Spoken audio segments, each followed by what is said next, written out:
Well, it's helped me to learn a lot about how the government works in ways that I didn't know about before. It's a good learning opportunity.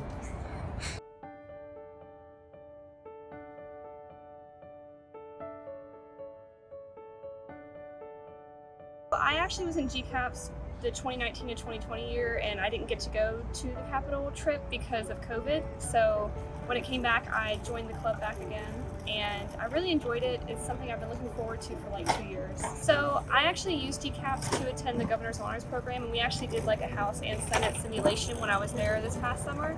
So one thing that really stood out to me is like it's much more casual than I thought it would be. They took it very seriously at GHP, so I thought it would be very rigid, but they like still laugh and they clap and they obviously like talk to each other both in and out of the stuff. So I also was surprised at some of the more harsher rules. Like we couldn't walk in the middle to go take a picture, but I think I understand it, even if it's kind of like I don't really understand it right now.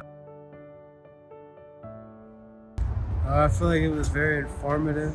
I learned some stuff I didn't know, like the fact that Martin Luther King's portrait was on the governor's level. I didn't know that before.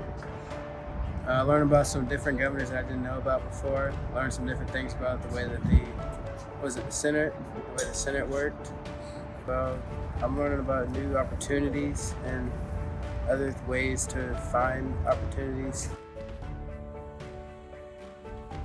There's a lot of interesting things. I think I'm really surprised by like there's a lot of diversity in our representatives, more than I kind of expected, just historically. I've like noticed a lot of their clothing, their fashion, and like the way they talk to each other. Nobody's like rude or mean. They all kind of, that's just the most surprising thing is how polite they are. But it's not just mere politeness, it's also like they want to talk to each other. And I really like that, just in that person. I kind of go back and forth on what I want to do, but it always is under social studies, whether it's like law or education or like international affairs. So being in GCAPS has taught me that sometimes you have to like help where you start before you can help the rest of like your area and where you live. So it also has made me value Macon a lot and living in Macon and some of the great stuff that it has. And I do kind of want to go to college out of Macon and leave Macon for a long time, but it's made me appreciate where I grew up more.